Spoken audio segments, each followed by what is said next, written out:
Miroir des sports sous le signe du football américain. Et deux, comment vous faites là? Coupe le cake. Oui. Allez, 3, 2, 1.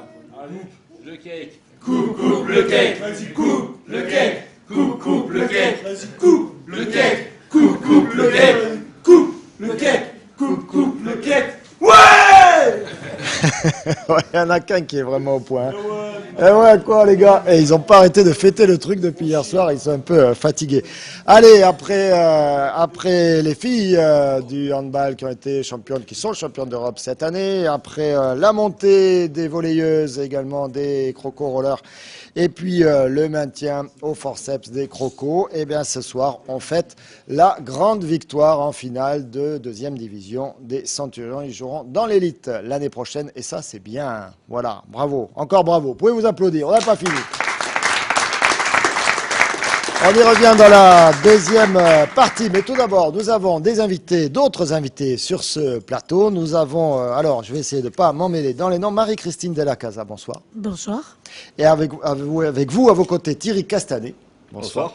Et vous êtes coprésidents tous les deux du Rhythmic Club de Nîmes. Vous allez nous parler du championnat de France de gymnastique rythmique et sportive. On va voir des exercices tout à fait particuliers que ces messieurs derrière seraient incapables de faire. Voilà. C'est totalement différent, nous. Totalement différent. Nous allons dans un instant. Mais d'abord, on va parler de l'événement de samedi prochain. Bon, je dis ça pas pour vous chambrer, hein, messieurs, pas forcément. Hein. Vous avez des capacités de souplesse quand même aussi.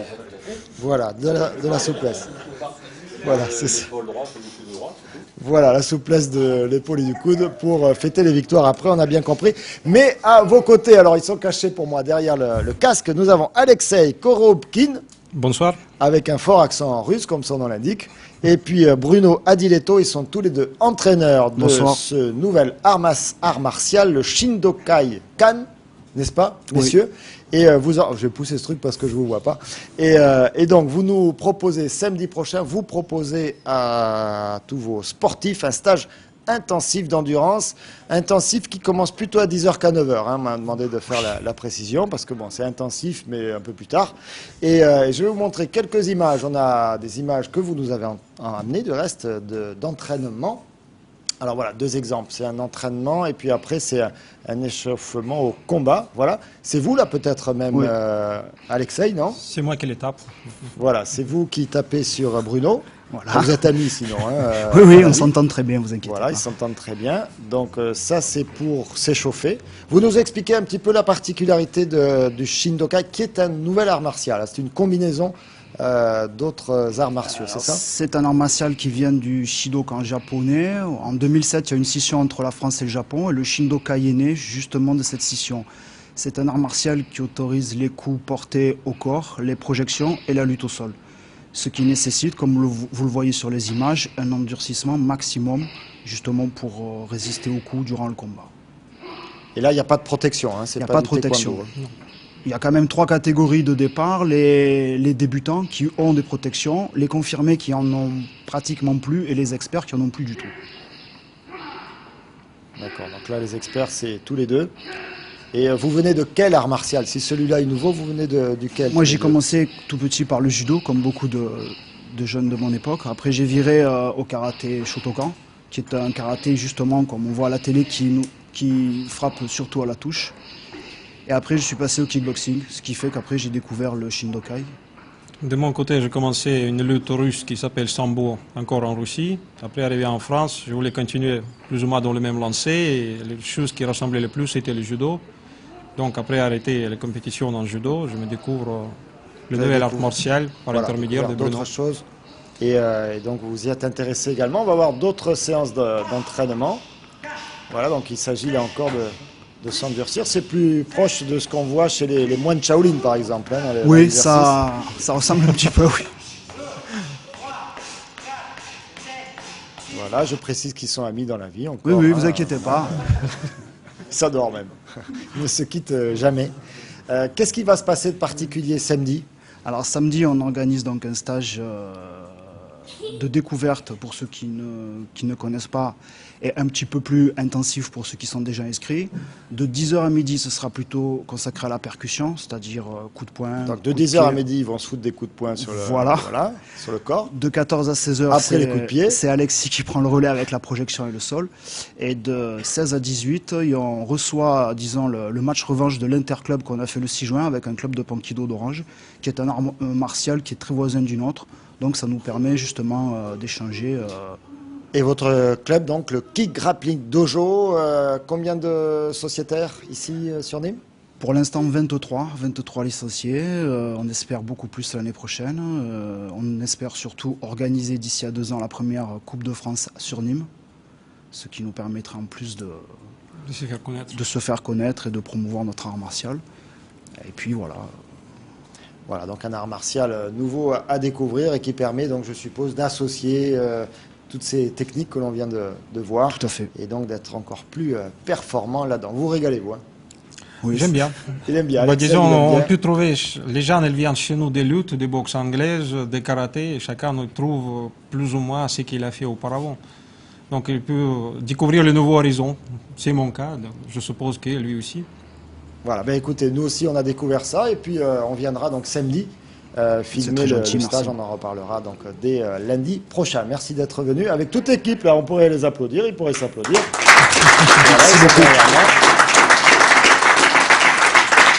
The Kick Grappling Dojo, voilà, je vais montrer des fois, prendre des tas de mots compliqués pour présenter du sport là et je vous raconte pas pour le foot américain. Bon alors, gymnastique rythmique et sportive, on va passer du coq à l'âne toute la soirée là sur Miroir des Sports. Avec Marie-Christine, vous nous aviez proposé un championnat ce week-end, oui, quelque chose d'assez énorme. Très important. Ça se voit, c'était vous avez très tiré. Elle est très tirée, ah oui, non mais... C'était le championnat de France, division catégorie. Donc nous avons reçu 2300 gymnastes sur les 2 jours. Rien que ça. Nous avons un peu bloqué, vous avez bloqué tout le site.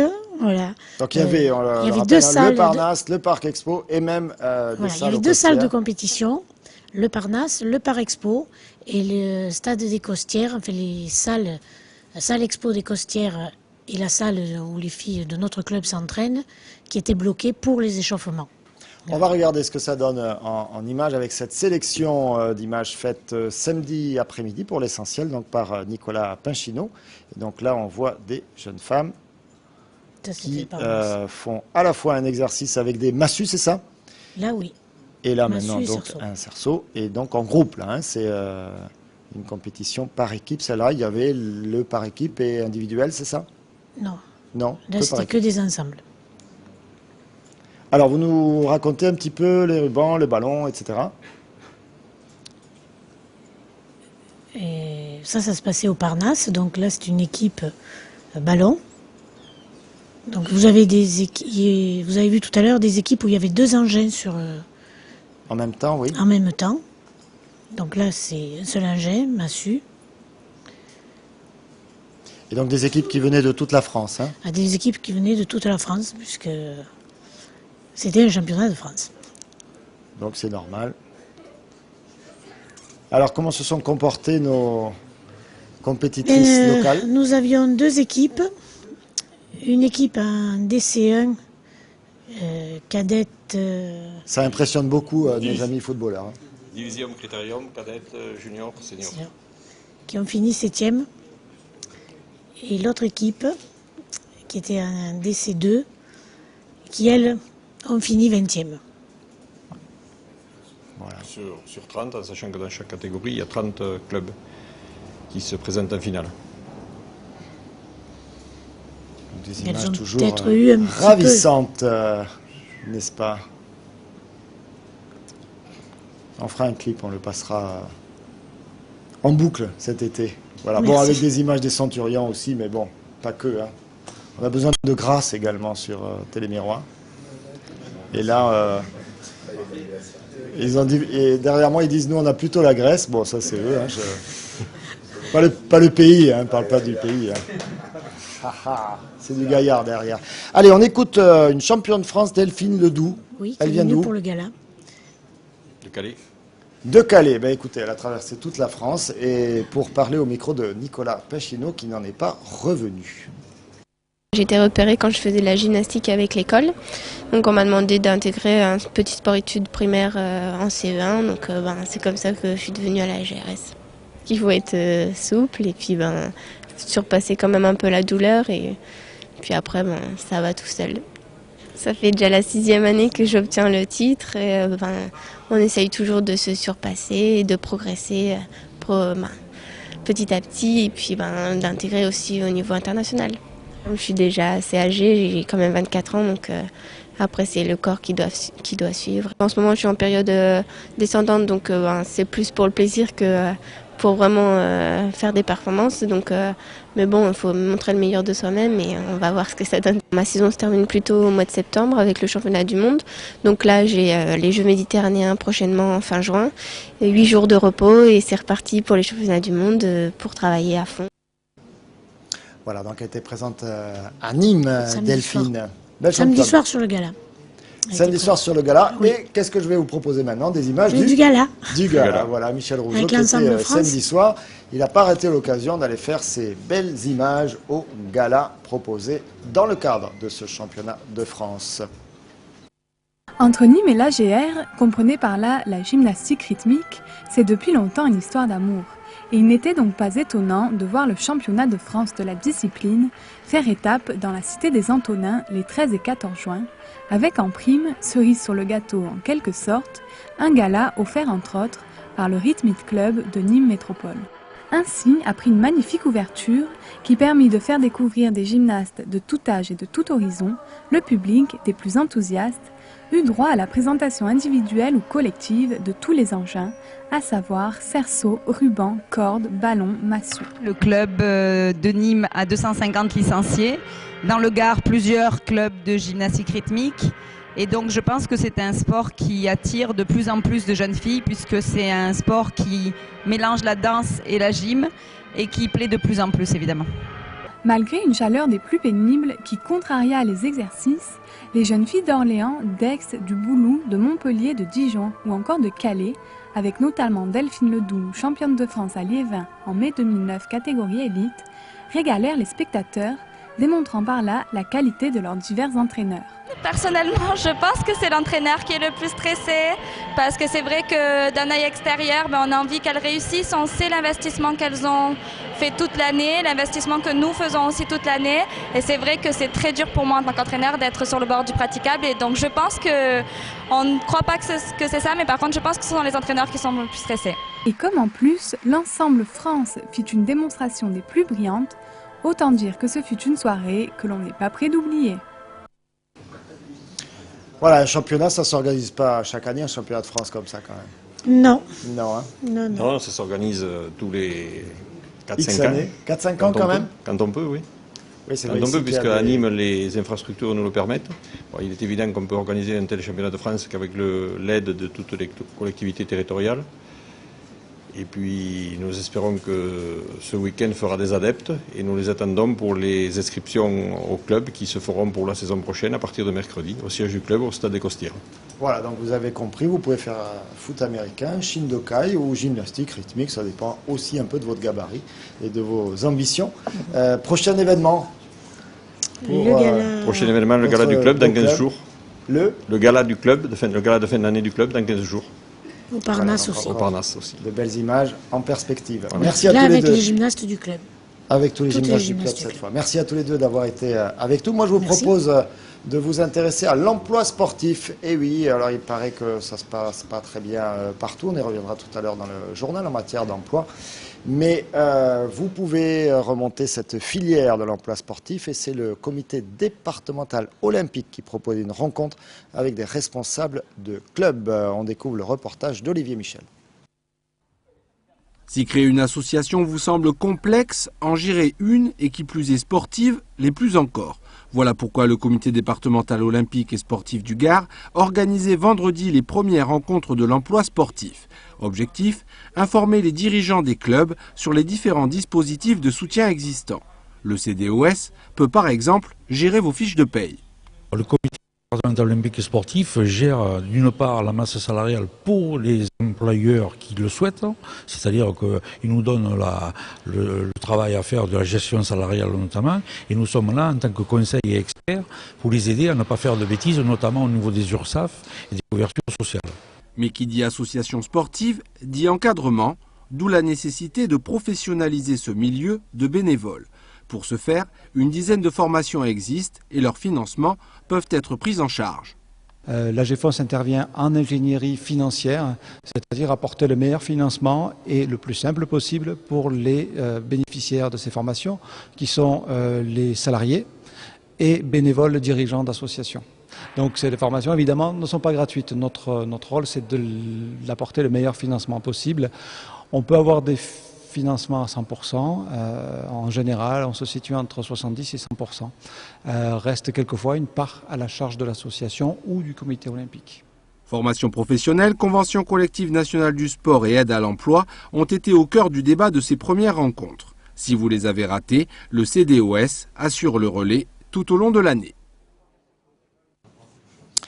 Allez, première partie Miroir des Sports terminée. On se retrouve dans un instant après la pause pour parler du cinquième carton avec les Centurions de Nîmes et leur trophée. Voilà, il est là. Vous allez voir comment un Centurion fête son trophée dans un instant. À tout de suite.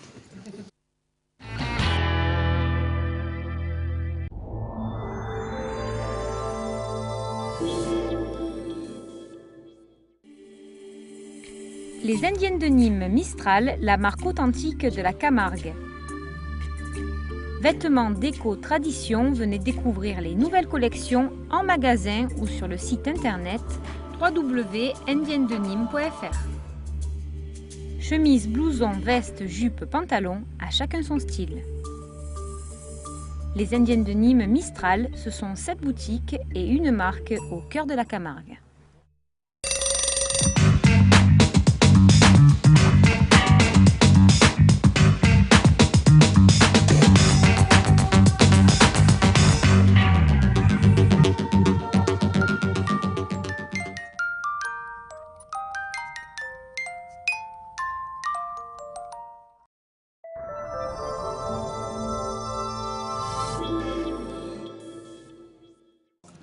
Deuxième partie Miroir des Sports avec les Centurions, j'entends rien. Ouais,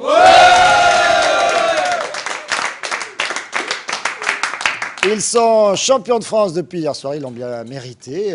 Ils ont fait ça sur le gazon du stade Kaufmann. Ils sont sur ce plateau, ils ne sont pas tous là quand même. Bon, ils sont gaillards, ils occupent de la place, ils ne sont pas tous là. Combien vous êtes? Plus d'une trentaine, 30 ouais, 35, 38, 35, ouais. Voilà, donc on va voir tout ça en image. Allez, sur le plateau, il y a Cédric Cottard. Bonsoir Cédric. Bonsoir. Entraîneur des Centurions, entraîneur heureux forcément. Bien sûr. Et il a bien rempli sa mission, donc il va peut-être signer le contrat pour l'année prochaine. Il va discuter ça avec Bruno Pelladon, le président. Bonsoir. Bonsoir Bruno. Et puis il y a également, alors lui évidemment, je vais essayer de ne pas écorcher son nom, c'est Bakang Soufantavong. Bonsoir. Bonsoir, c'est le quarterback, vous savez pas comme c'est important le quarterback au foot américain. Et puis Bernard. Bernard, il n'a pas joué hier. C'est le VP, c'est le VP, le vice-président. Voilà. Ça voilà, il n'a pas joué hier, mais ça a été limite. C'était limite, oui. Sur le 4e carton, bon, il est rentré au 5e finalement. Oui, au 5e. Voilà. Il a hésité sur le 4e, puis il a préféré le 5e. Voilà, il a bien fait d'ailleurs. Donc le travail était fait. Le travail, c'est ça, cette chose-là qui est à côté de moi. Donc c'est le casque d'or. Il y a une coupe aussi, on verra. Il y a la petite coupette. Ouais. Bon, ils en ont vidé quelques-unes après, mais bon, ça, on n'en parle pas à la télé, c'est normal. Donc, et sinon, donc, il y a la petite coupe et il y a le casque qu'il faudra rendre. Malheureusement, oui. Après, mais après, vous allez gagner celui du championnat d'après, c'est ça? Le casque de diamant, ben oui, c'est le but, mais bon, dans combien de temps, on ne sait pas. Allez, quelques images. C'était hier après-midi. Il faisait très, très, très chaud partout, y compris donc au stade Kaufmann, avec Nicolas Pechino, qui était un peu assoupi dans les tribunes. Et puis, petit à petit, il s'est réveillé. Vous allez voir, il a un peu raté l'action du premier touchdown, mais il l'a pris sur la fin. Allez, on regarde ces images-là. On les recale, voyez. On les a calées au maximum. Donc, c'est Jamel Ouksi. Je ne sais pas s'il est par là. Il s'arrache. Et donc, il y avait une interception, il s'arrache et il file en touchdown. Et là, bon, alors là, voilà, il y a des manifestations assez étranges, n'est-ce pas? On n'est plus dans la gymnastique rythmique, là, hein, on est dans autre chose, dans une autre dimension. Gaillard, hein, le Jamel? Ouais, c'est C'est bon, Rafu du rugby, ça. Alors en face, il y avait quand même des joueurs. En face, c'était les Chevaliers d'Orléans.